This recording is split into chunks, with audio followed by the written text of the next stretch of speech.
lets it fly. He drills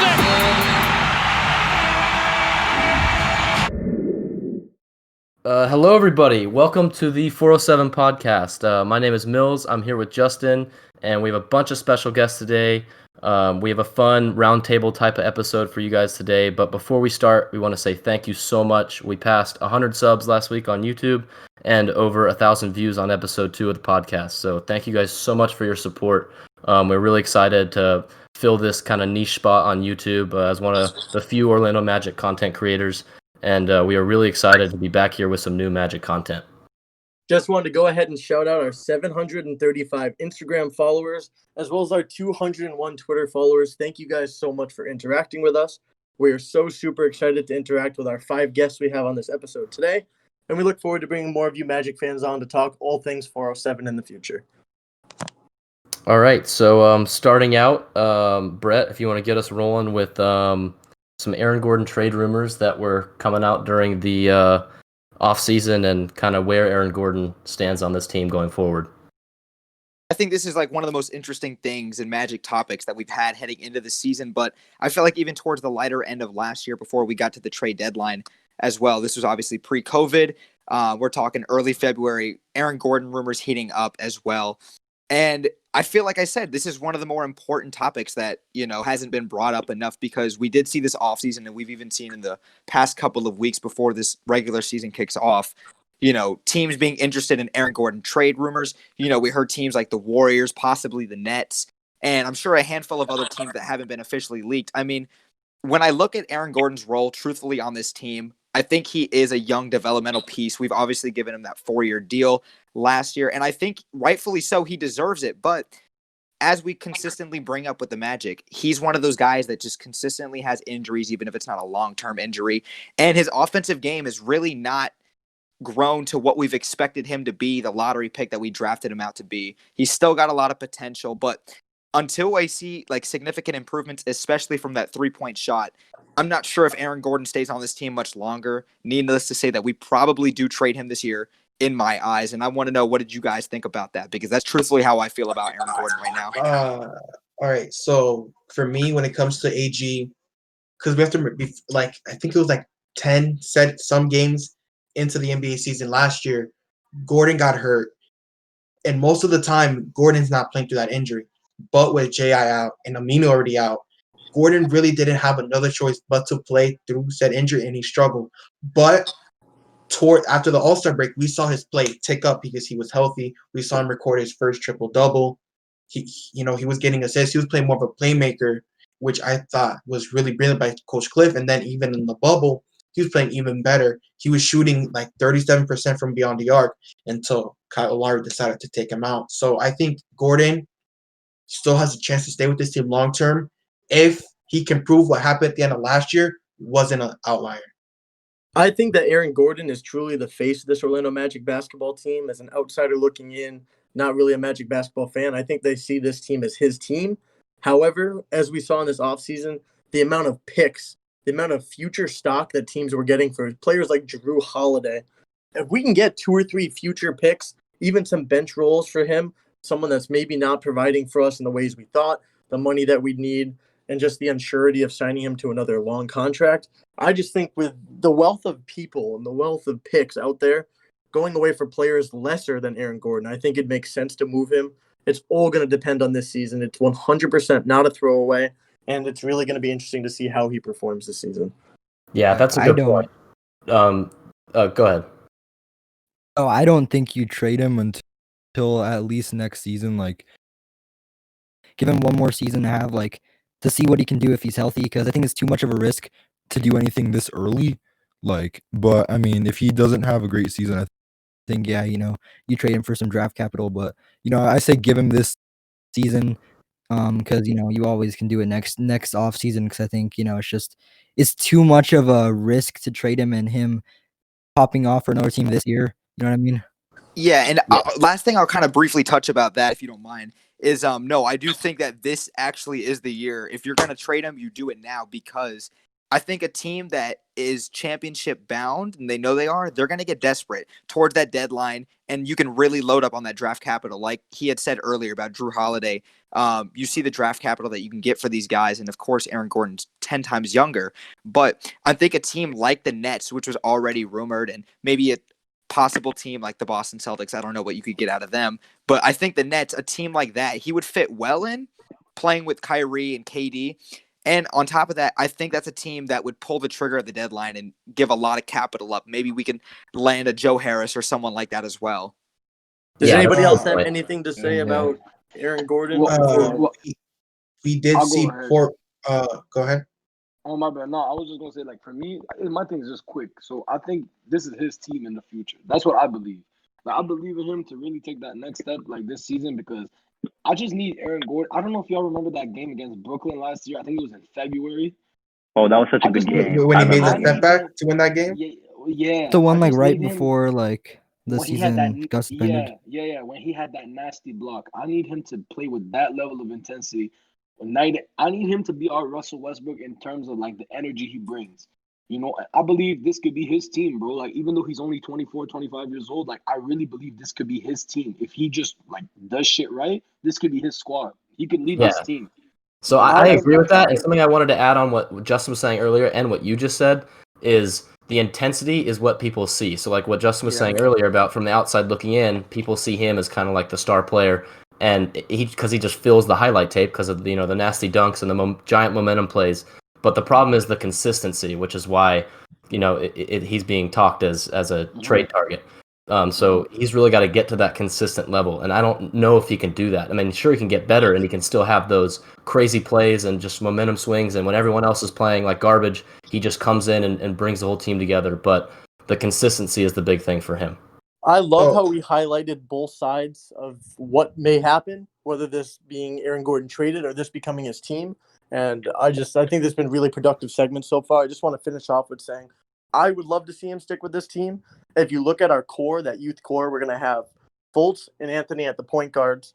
We're going to have Chuma Okeke 3-4, Jonathan Isaac 4-5. He fits right in there at the 3-4. We can build around him. He is young enough. He does have the potential. He already has this team for himself. So he shows that game this year. While we can get so much for him, I really don't think I'd like them to, because I really do. I love Aaron Gordon here in Orlando. So- Last thoughts before we send it to Brett's thought on Fournier, and then we're going to let Millie go in on Fournier. Oh, Man, Before- I could see him bringing more intensity this season. I really could, because like with all the dunk contest stuff and him wanting to be an all-star, I mean, you could see more intensity from him. So I Before mean, don't rule that out either. before we move on from AG, I just also want to point out that there's no one like on the current roster to replace Gordon at the 4 for this year.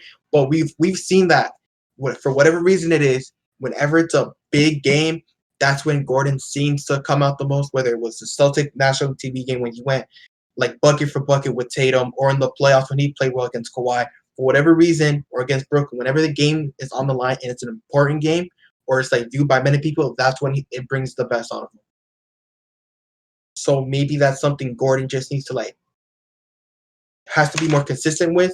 But I also want to see a way for Gordon to be able to play. I think having more spacing is also going to have AG more this year than it did last year. That Laker game too was crazy with the self alley. Exactly. The late Yeah. Brett, go ahead with What a your great game. future, and then as soon as you're done, go ahead, Millie, because I'm sure you guys have very contrasting thoughts on Evan Fournier. Okay, yeah. So just to kind of Absolutely. wrap it up with AG, like I said, I would love to see him here. I've got 2 AG shirts and AG jersey as well. Like, I mean, he's always been my favorite player in the last couple of years, we'll say. But, just realistically speaking, I think we hit it completely when all of us had said that, the intensity needs to be there more consistently night in and night out, not just show up for the big games. And I do feel as if this could be his team. And from outsiders looking in, yes, this is AG's team outside of us Magic fans. But realistically speaking, as much as I would love to see him succeed, I really feel as if he's kind of just level out. Not much of a significant improvement, I would say. And I feel as if the Magic will move on from him this season. I mean, I could be wrong, but if I had to just trust my gut, that's what I'm going to say with AG. But moving on to Fournier, look, I've been wanting to move on for Fournier ever since the 2018 playoffs when we played Toronto. or was that 2019 playoffs? Correct me if I'm wrong. 2019. 2019. 2019 playoffs, yeah. I was at game 3, the first home game, and just Fournier was just horrendous. And Fournier is one of those guys that we've all been watching the last couple of years, night in and night out, is either the best player on the floor for the Magic at times or the absolute worst. Plays zero defense, gets caught up on screens. The intensity's not there, the lack of shooting, or sometimes he really is our go-to guy and he's hitting everything. That player option we all knew he was going to opt into as well at $17 million. And it's not a fit. We need to move on from him. Terrence Ross can easily take over that role, even though we need Terrence Ross off the bench and other young guys to eventually step up. So Evan Fournier needs to go. I think we can all agree on that. And I want to hear what you guys got to say. Yeah, so I was wrong in stating I thought you guys were going to have different opinions on Evan Fournier. But as we continue, as we go through all of us, I know the next person up, this is going to be Millie's section to continue the Evan Fournier hate section. Yes. All right, so it's that I guess it seems like I'm the only one that doesn't absolutely despise Evan Fournier on this team. So when we talk about Fournier, some of the blame on Fournier's issues has to be put on Coach Cliff. Even though Fournier completely said I'm biased towards him, whatever. Evan Fournier, I saw a lot of people get mad when he opted in, which made zero sense to me because no matter whatever way you look at it, Fournier has value on this team because we can all agree that Magic's biggest issue is shooting on this team, right? We can all agree on that. Yeah, I agree. Yeah. So you can't just get rid of someone that shoots around 40% from beyond the arc for nothing. You can't do that. And the issue isn't Fournier being consistent because for the most part, Fournier is consistent, averages around 18 a game and shoots the ball extremely well.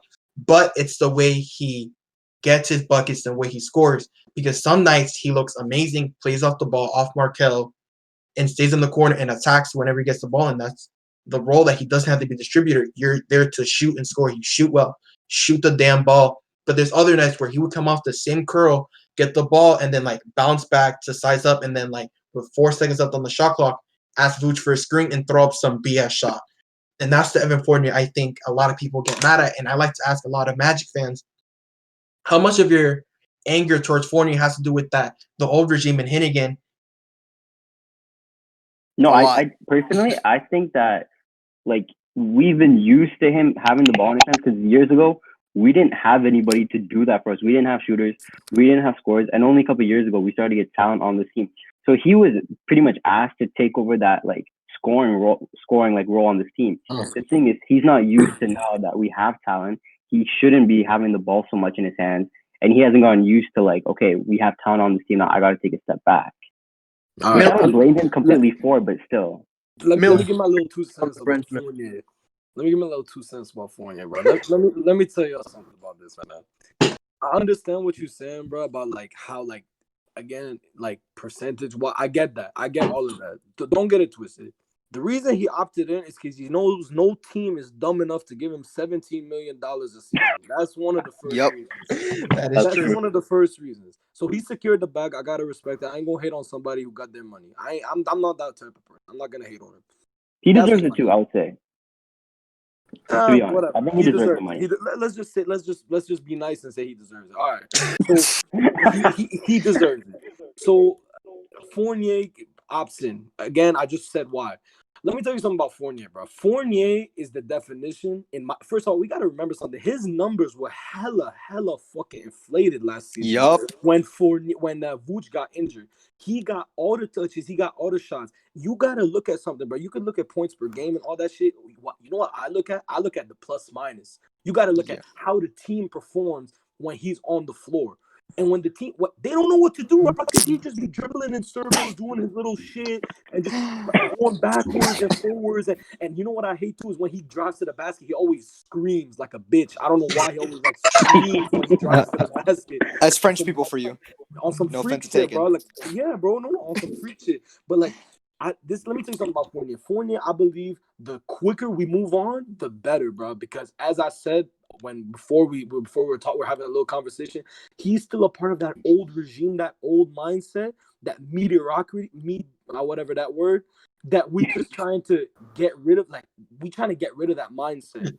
DJ Augustine, that was a good first step. That was a good little first step to get to change the mindset, change the mentality from just being a 8th seed, 16th overall pick, mediocre as shit, to potentially turning into hopefully a contender. You know what I'm saying? That's my thing about Fournier. And let me tell you something. I'll put it this way for you. Let me tell you why I got respect for a player like Terrence Ross, right? Terrence Ross will come out, play like ass. Terrence Ross will go there on his social media and go out to the media, and he will apologize to the fans. He will say, yo, listen, I played like shit. I remember that season, he had a game that we won the game, but he played so fucking bad. We were praying for him not to get the ball. He went on Twitter that same night and said, y'all, this was my bad. I played like shit. I'm sorry. And I can respect somebody who does that over a little. I don't want to get too heated on Fournier right now, but I feel he's so careless. He just don't give a fuck. You know what I'm saying? I need someone who cares, bro. I need someone who realizes, like, yo, the fans are the reason that I'm in the position I'm in, because we all can agree with no fans, there's no sports. Like, can we all agree on that? No fans, no sports, right? So you gotta put in this man. I feel he just don't give a fuck. He just don't care, bro. Like, and him and Vooch have that little partnership that they do. Listen, I fuck with Vooch. I respect Vooch for what he's done. I respect him. But Fournier, like, this man could be MVP. I wouldn't give a fuck. Trade him still. I don't He care. always seems to pass the ball to Vooch too when they're on the court together. You know what I Which mean, pisses me bro? off when I watch games.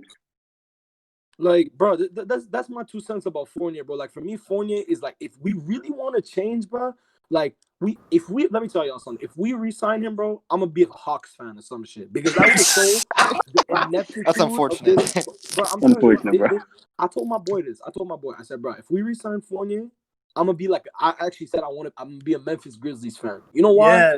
Because if we re-sign Fournier, it just shows that we're just doing a little loop.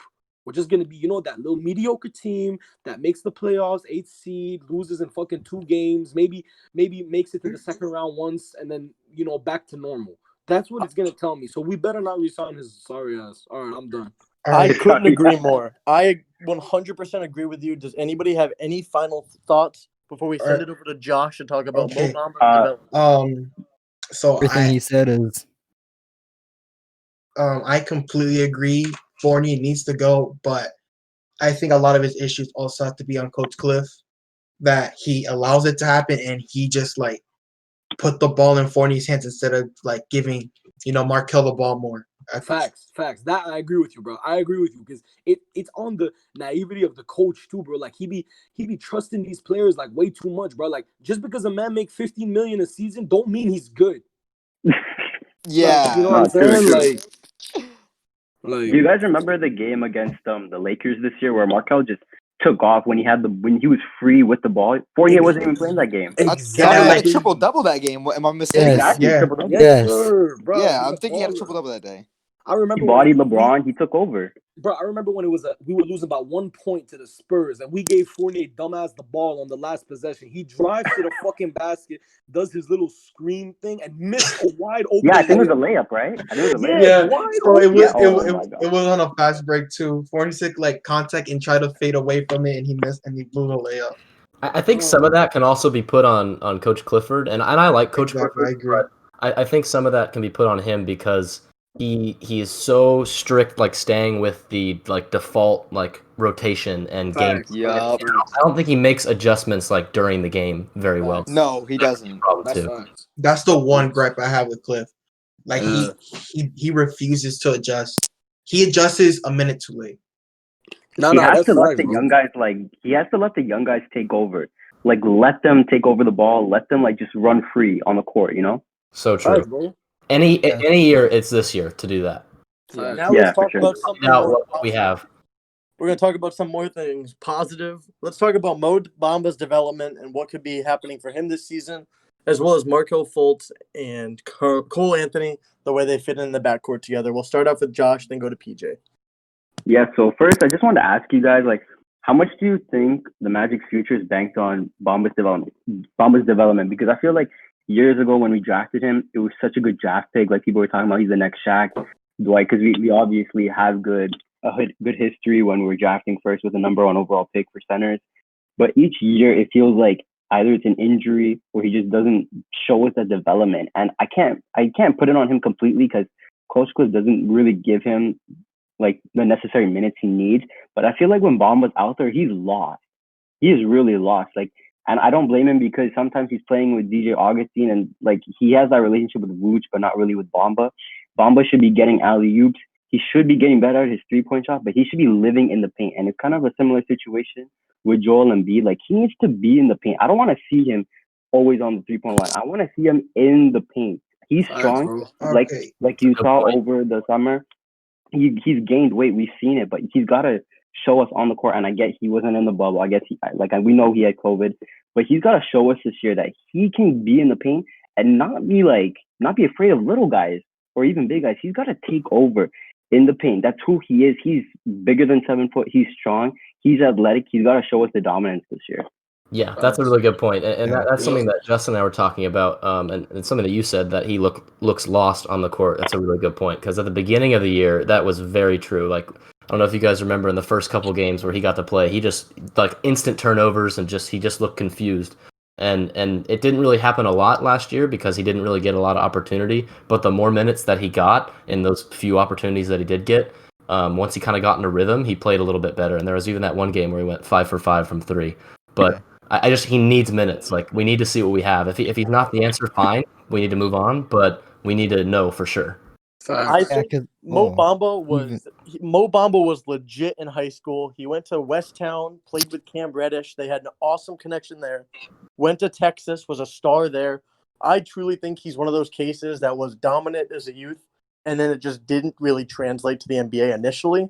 And that's why I think this year, maybe give it 2 years because of his injuries and COVID. I really think the time is getting really short on Mo Bamba, and I think by the end of this season, we really need to see a new Mo Bamba, or else you just got to move on and find a new big to build around. Now let me chime in on that because I think that's completely true, and I think that's a fair statement to say right now. And all of us in here are saying like he needs to get the minutes that he deserves, and I completely agree with that. But let's be real. As long as Vucevic is healthy, where are these consistent minutes going to come? Are we really expecting Vucevic to get Bamba to get 25, 30 minutes consistently every night, even if he's playing okay? No, do we really think so? Instead of Birch, though.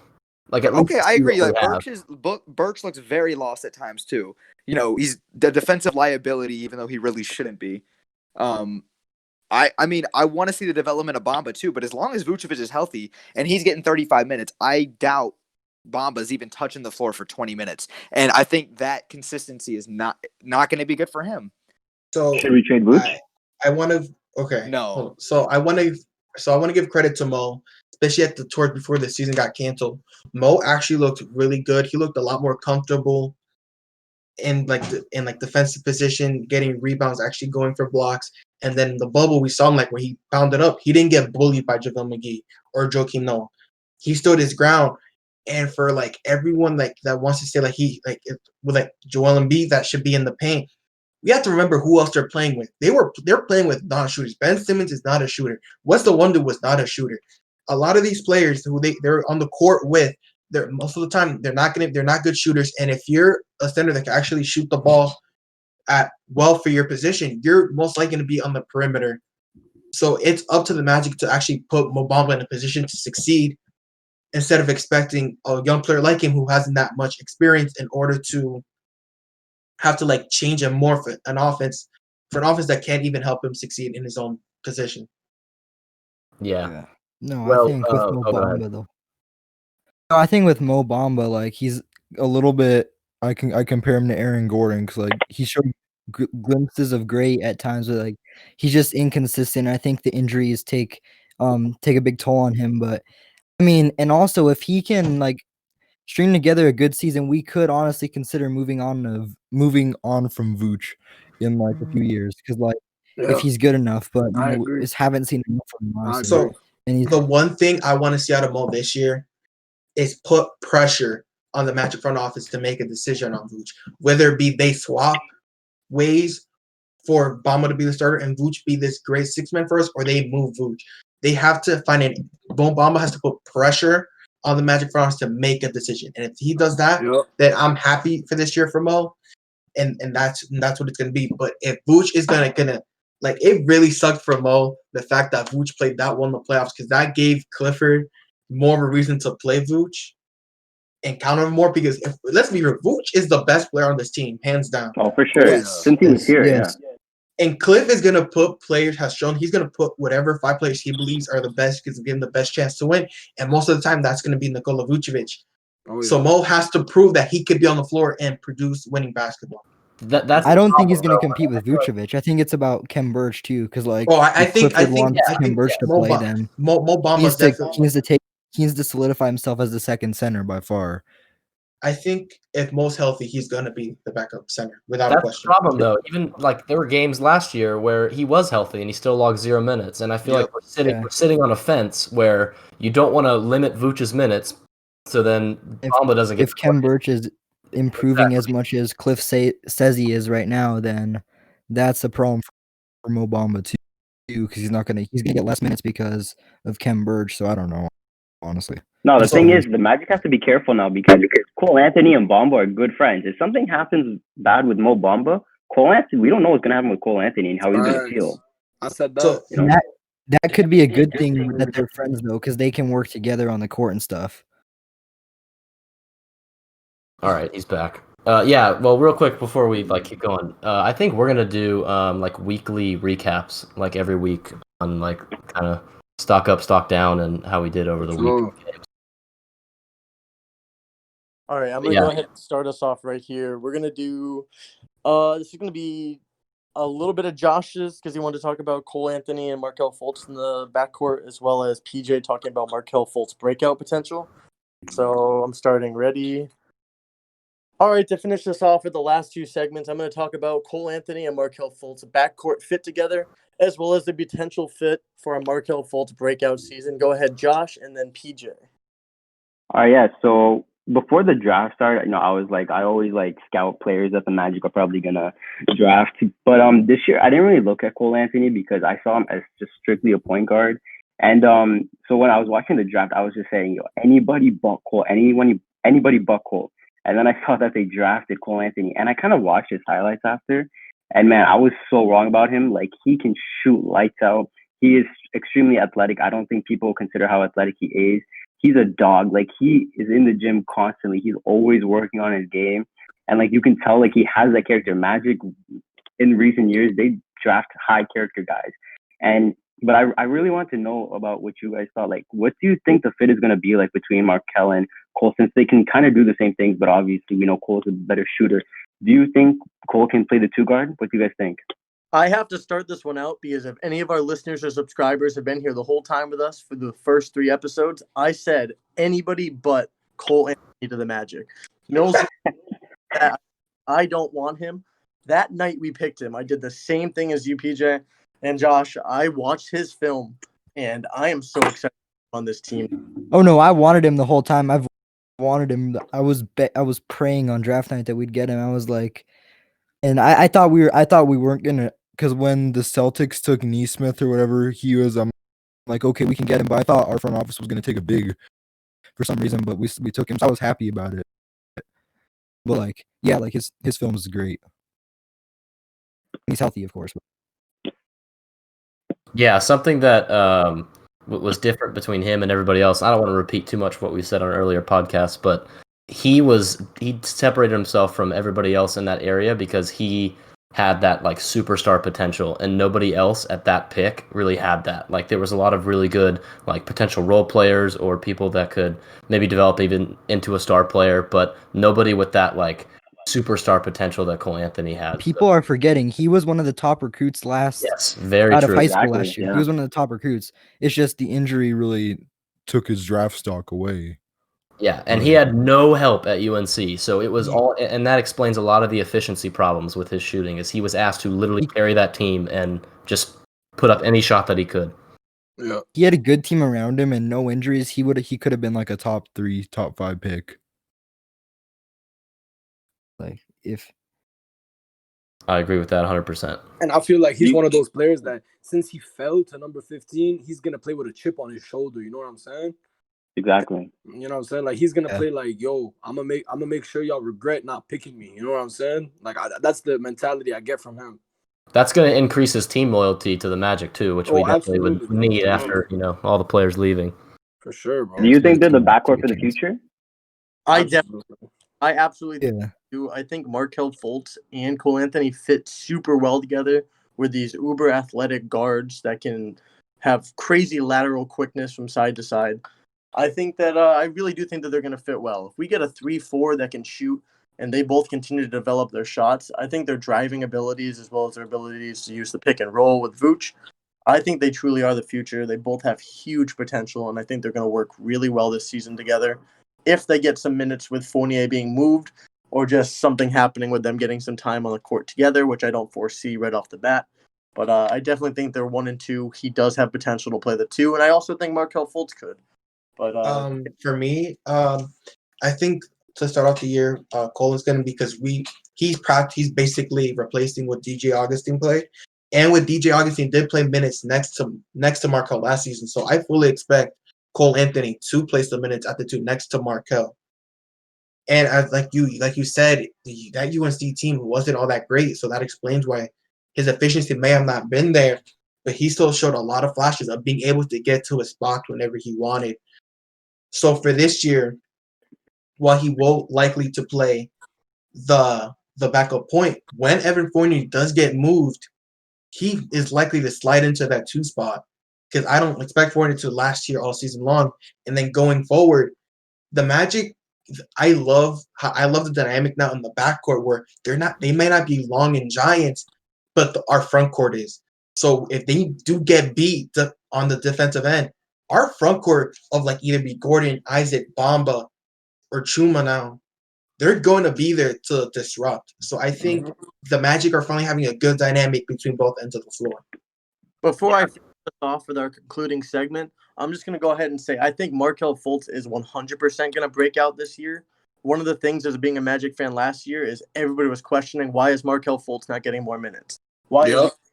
I think DJ Augustine, and now that he doesn't have DJ Augustine, that's why I brought that question up, because he's gonna be The starting point guard out of the he's gonna be the starting point guard opening night. He's gonna be getting more minutes. I mean, Cole Anthony will be playing behind him, but he's obviously gonna be getting the most minutes. And with him being the veteran guy, and you see how Cliff likes to play the veteran guy a lot more than the younger guy. I think that he's gonna get a lot of more time to really show what he has. And to be honest, last year was really his rookie year in the NBA. Thinking about in Philadelphia, he didn't play much in his first years in Philadelphia, and that's why they kind of labeled him as a bust but he had injuries and obviously his jump shot. But now that he's going to get minutes, I feel like he's going to be able to show what he has, and obviously in his he's going to have more.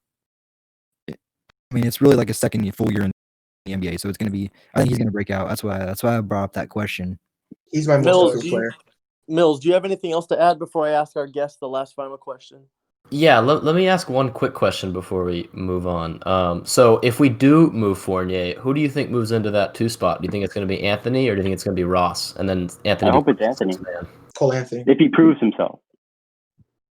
Yeah, I would probably agree with that. I think Ross is like the bona fide man. Because Clifford, no matter who got hurt, Terrence Ross was never going to start. Yeah. We saw a one do not play for 20 straight games. That is true. But once anyone went down, he inserted a one do into the starting lineup before Ross. So I don't think Ross is ever going to start. But I think we Ross also is understood that we too didn't valuable have on the anybody bench. on the bench, so we needed Ross to be that force off the bench. To be honest.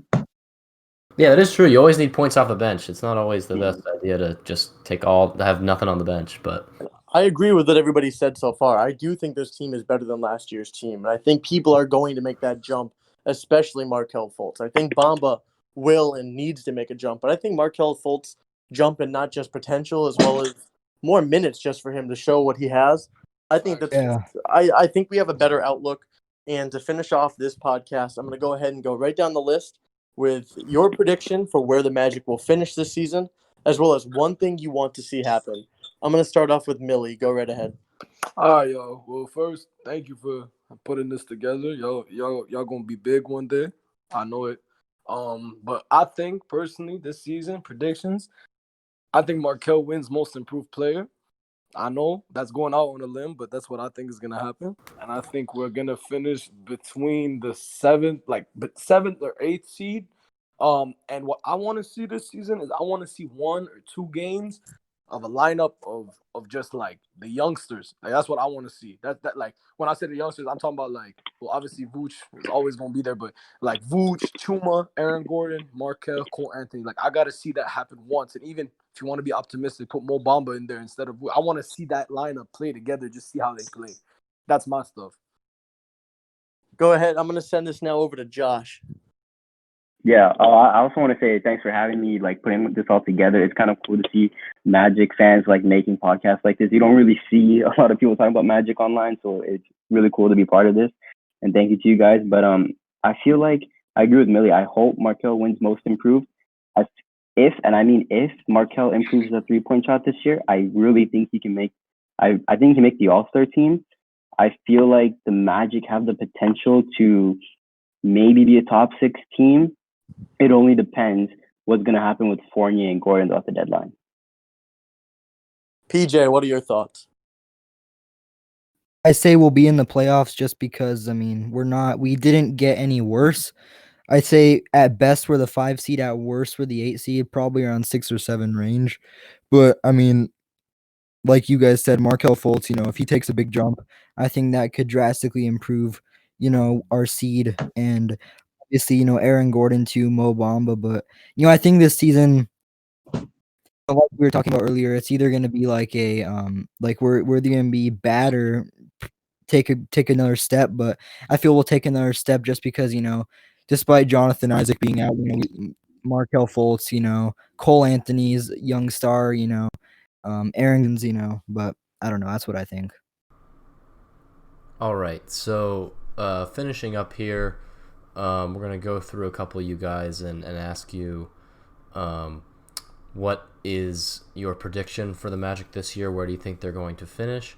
And then one thing you're looking forward to see this year from either a player or the team itself, just one thing that you're excited to see this year. But before we do that, thank you guys so much for coming on. We really appreciate it. Thank you for helping us make a great podcast. I just want to say thank you for having me. I think Orlando realistically is going to finish between 7 and 8. Battle with like Atlanta and like Washington for those last 2 spots, because I think it's going to take a while for like our rookies to like, because there are going to be rookie walls. So I don't think it's always going to be, there's always going to be downs with rookies. That's why I expect them to fall around 7 or 8. And I just because remember when it was like the BIG lineup was supposed to happen and Clifford like played it once or twice.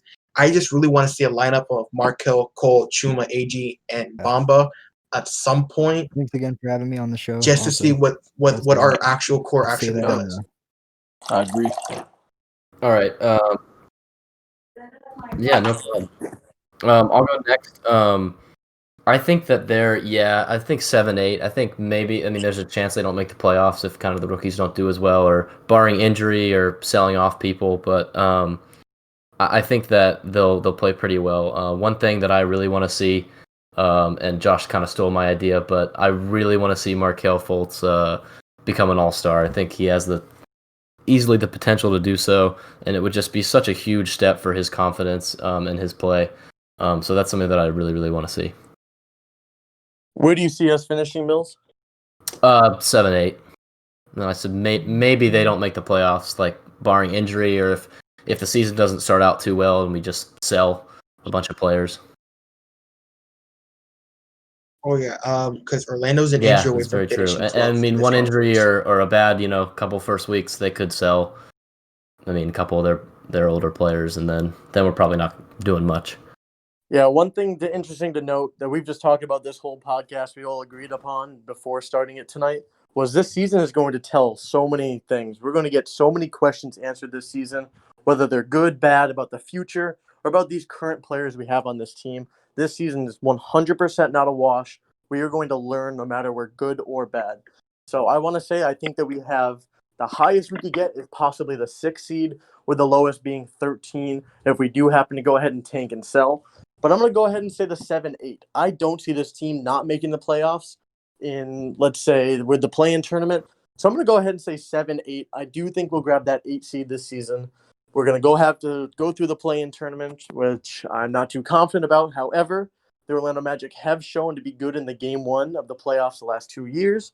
So I definitely see us making the playoffs. The one thing I want to see happen this year would be Markelle Fultz's jump. But instead of saying what everybody else has, I truly want to see what Mo Bamba has inside of him. I want to see some new hunger, some new power, and really showing off his skills, as well as I think that Chuma Okeke really could be a sleeper on the Rookie of the Year. I think it's awesome that the Magic essentially had 2 first-round draft picks this year, getting Cole Anthony and Chuma Okeke. So just wrapping it up, thank you guys so much for joining tonight. Thank you to all of our listeners and subscribers every single week. We love talking to you guys, communicating with you guys, and we look forward to having you more on the show. So for me and Mills, this has been the 407 podcast. We love Magic basketball, and we're just a week away. So go Magic, have fun out there, be safe, and we look forward to having you guys on the 407 podcast. All right, see you guys. Thank you so much. We real quick before we let you go. Next week we're gonna have the next couple weeks we're gonna have 2 episodes. One is gonna be about the Markelle Fultz trade and kind of like who won that trade. It's a little early to tell, but just kind of dissecting it. And then another episode the following week about Cole Anthony and Chuma Okeke, and kind of Chuma Okeke technically being a rookie and the 2 rookies coming in and kind of their fit. So a lot of Magic content coming up, but like Justin said, thank you guys so much for listening. We really appreciate it, and we'll catch you guys next time.